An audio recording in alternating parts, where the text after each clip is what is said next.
Hey everyone, my name is Chloe and welcome to day 6 of Vlogmas. So if you have not seen any of these videos, I will link the playlist down below. But what I did at the beginning of the year is I asked my mom to wrap up 24 books that either made her think of me or that she wanted me to try or something.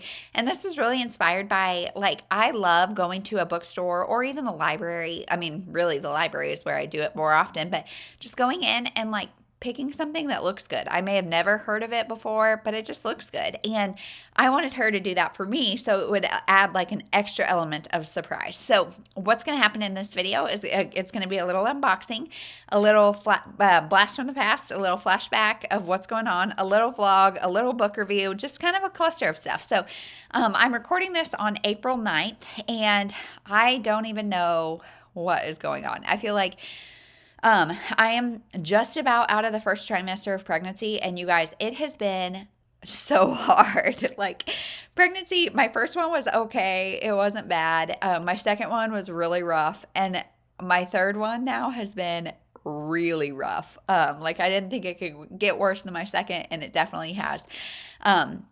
Which means that life has just gotten away from me. I mean, it has gotten away from me because it's just, we're kind of in survival mode.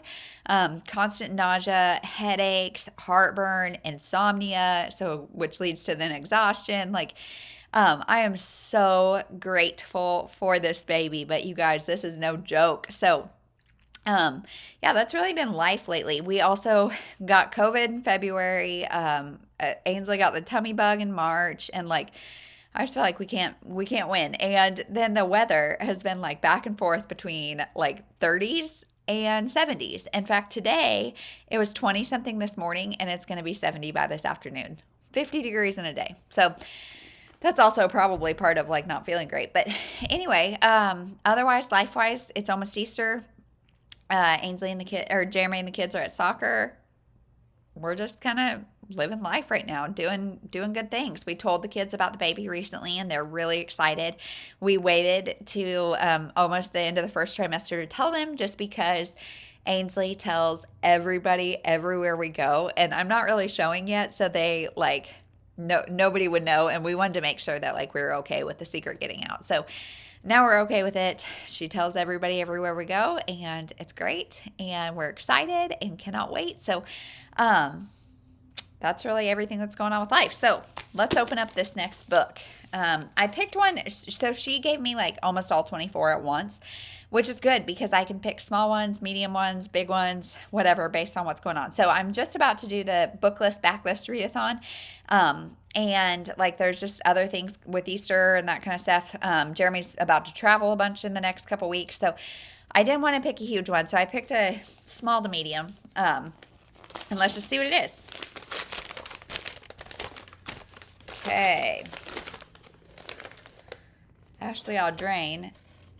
Instamom. I have never heard of this, but this sounds like something I would love. And Ashley Audrain, she wrote The Push, and I loved The Push, although I did think the kind of twist ending was whatever, but that's not why we're here. She put a delightfully cheeky rom-com, so Instamom. In this number funny, oh my god, you guys, I just showed my age. In this hashtag funny, hashtag wise, hashtag emotionally compelling book at modern love and finding your true path, a proudly kid-free influencer meets the ultimate hashtag deal breaker. So influencer golden rule, know your niche. She's found hers. She promotes brands, blah blah blah blah blah. Fabulous child-free life. Kit likes kids just fine, but she believes that women who choose not to become mothers shouldn't have to face guilt or judgment. Amen. Or really hot chefs who turn out to be single dads. Will McGregor is aggravating, sexy, persistent, averse to social media, and definitely a bad idea. As soon as she learns he's a parent, she vows to put the one-night stand behind him, et cetera, et cetera, et cetera. So I'm guessing she's going to have a romance with this guy and become maybe a stepmom. So this sounds really good. I'm really excited to read it. It's got kind of tiny font, but hopefully we can find it on ebook or audiobook to kind of assist me. So, yeah, even on the gram, life can change in an instant. You guys, I feel like this book is going to I don't want to talk about it that much because it'll probably show how I'm an 80-year-old in a 30-year-old body. But what happens when your real life is no longer on brand? looks good. So I'll let you know what I think. Hey everyone, so I'm upstairs in my room and the background has changed a lot because I no longer have bookshelves up here. I think I've talked about that in previous videos. So pardon the background. It's not great, but it's just where I am today. I have finished Instamom. And so I am obviously, like, I'm filming this a lot later. And if you can tell by my voice, I read this and completely lost my voice. So my mom came up and she had a cold.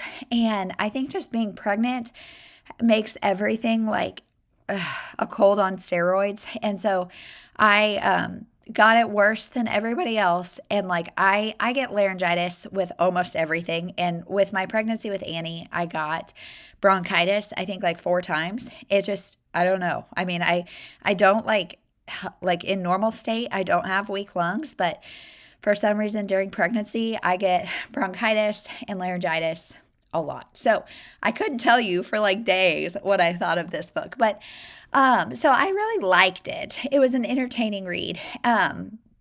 So this is, I think I read the back, but it's about a girl who is an influencer, an Instagram famous person that is, I forget what her name is, like No Kid Kit or something.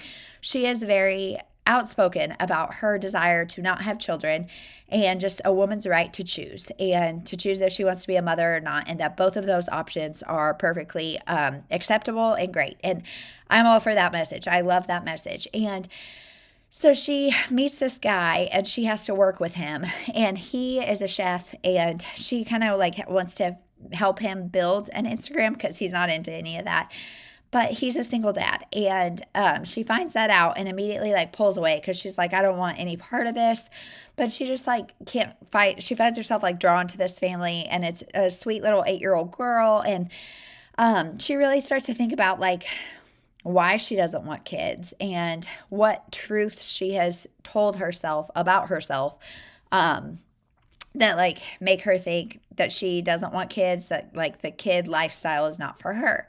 And she starts to kind of question some of those things. She, like, for example, one of them was that like she never babysat as a kid. Her and her sister never babysat. They just never like had that instinct. And her sister's like, yo, no, we didn't babysit because the Jones sisters down the block stole all our business. It's not that we didn't want to, it's that we couldn't get any business. And so just kind of those, she's like, wait, so did I want to? Like, was this not like an inborn, I don't want kids thing?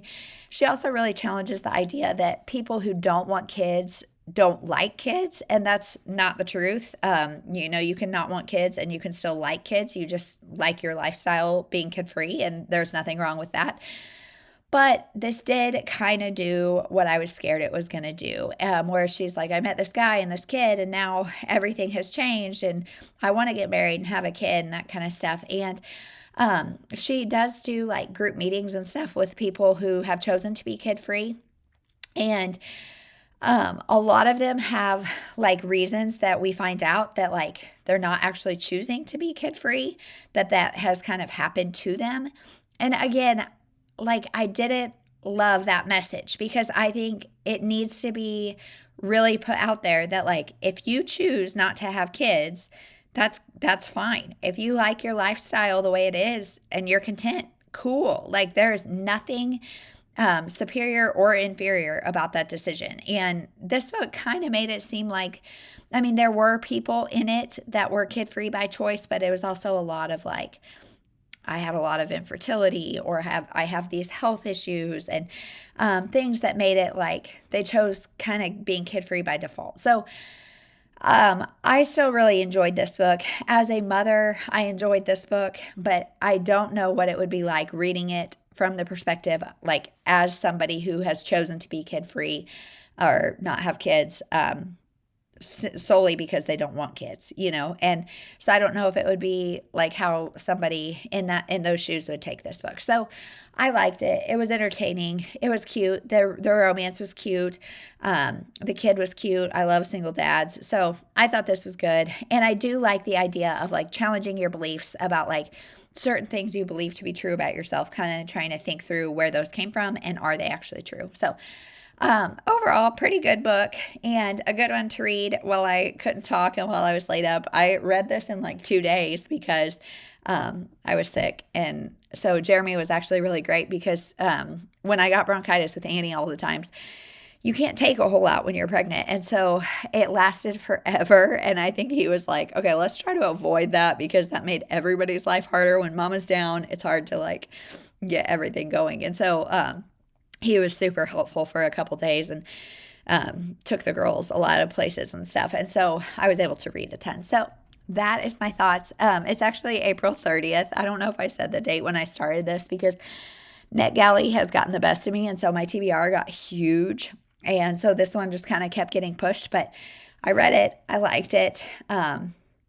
Yeah, it's storm season in the Midwest. I'm like doing now a little like life update, but it's storm season in the Midwest, which means no sleep season for me because my 4-year-old is terrified of storms. So that's going on. Today it's Saturday and the kids are at soccer.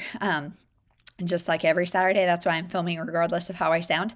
And it's one of those days where everything is happening today. There's a pancake feed and silent auction that we wanted to go to. There's our neighborhood garage sale, as well as like all the surrounding neighborhoods are having their garage sales this weekend. There's our neighborhood Cinco de Mayo party is today. Like there's just so much today. And I wish it was spread out because some weekends we have nothing going on. And this weekend it's like we can't do it all. It's literally impossible. So that's kind of where we're at with life. And I don't even know if we will do anything because I sound like this. And I don't think I'm contagious because everybody in my house is fine. And my mom was here like a week and a half ago and I've been struggling like this since then. So I don't think I'm contagious or anything, but we may still lay low just to make sure everybody else stays safe. I don't really know. So that is everything. I hope you guys have enjoyed this messy vlog. And if you've read this book, let me know. If you're interested in reading it, let me know. And we'll talk to you in the next one.